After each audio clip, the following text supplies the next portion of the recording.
Energy Media readers, today we're going to be talking about a subject that is near and dear to my heart. Now, if you are a regular reader and you read me on social media all the time, you will know that I have been arguing for a long time that the oil sands is undergoing a structural change, new technologies, new ways of deploying capital that will increase productivity but reduce the number of jobs. And today we're going to be talking to economist Ian Hussey, who has just published a study through the Parkland Institute that actually backs up all of that argument I've been making for a couple of years. Welcome to the interview, Ian. Thanks for having me. Look, can you give us a 30 to 60 second overview of your study, please? Yeah, so I looked at both industry trends as well as the business economics of the big five oil sands producers. And so mostly what I'm looking at is trends in extractive technology, design of facilities, capital spending, as well as past production of oil and forecasts for the future. Now, here's a trend that I've noticed by looking, but the big five, by the way, I guess we should spell this out, is Suncor, CNRL, Husky, Imperial, and Cenovus. So those five companies account for about 67% of all the oil produced in Alberta. And I've gone through the investor presentations of all five of those companies, and there's a trend that backs up what you're saying, which is that over the next 5 years, all of them are exercising capital discipline, as they call it. Their capital they're going to spend every year is going down, and yet their production is ramping up quite nicely. How do you explain that? These companies have become more efficient, both through using technology as well as changing the way they design the facilities that they operate. So that's anything from driverless haul trucks to multi-well pads to advanced analytics and software in facilities. And so the combination of all that stuff is they're able to produce more bitumen with less spending and less workers. Yeah, and there's another trend here that doesn't get paid a lot of attention to, and that's the now rapid adoption of enabling technologies. And I'm thinking of artificial intelligence, robotics, automation, quantum computing, all of that stuff that, again, increases labor productivity so you can do more with the same number of workers.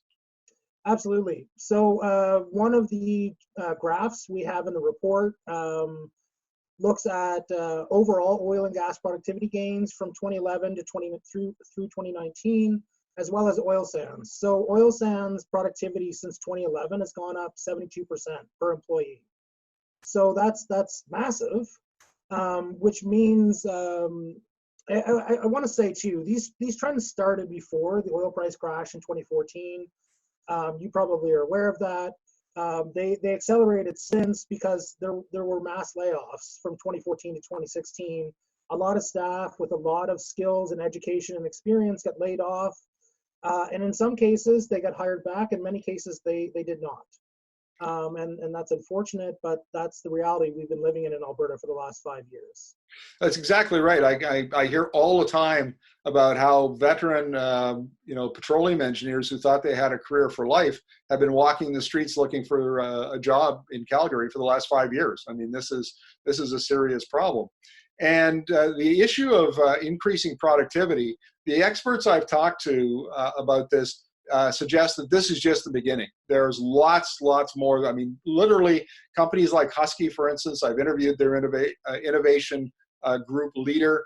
They are transforming their workplace, how work gets done with blockchain, for instance, in their supplier chain. And have you got any data that backs that up? I don't know what specific company data. I mean, one thing I do look at in the report is looking at capital spending plans of these companies. So we'll just take Husky since you mentioned them. Their capital plan is really simple. They're going to roll out 7 what are called modular facilities, in situ facilities, by 2023. They've already built 2 of them. Each of those facilities will expand their production by 10,000 barrels a day of bitumen. And they design the facility once, and then they build it 7 different times in phases. And so you pay engineers once, and then you build it 7 different times, which means even your construction of that facility becomes more efficient over time. If you're talking about the sort of technologies you mentioned, I mean, those have become standard. I think that's the thing to say. I think originally you had the leading companies that developed this technology. They start to test it in their facilities, and then over time it becomes standard in their operations. Well, everyone else then follows the leaders. So you have the intermediate and the junior players who end up being able to use this technology that they would not have been able to develop. They don't have the money for R&D. Ian, last question for you.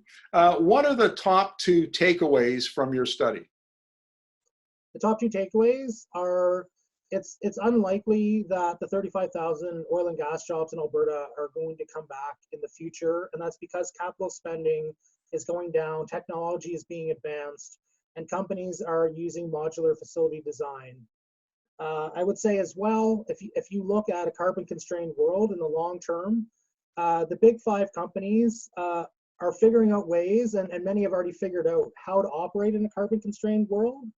But if you look at the mass amount of companies, the intermediates and the juniors, they don't have the advantage of size.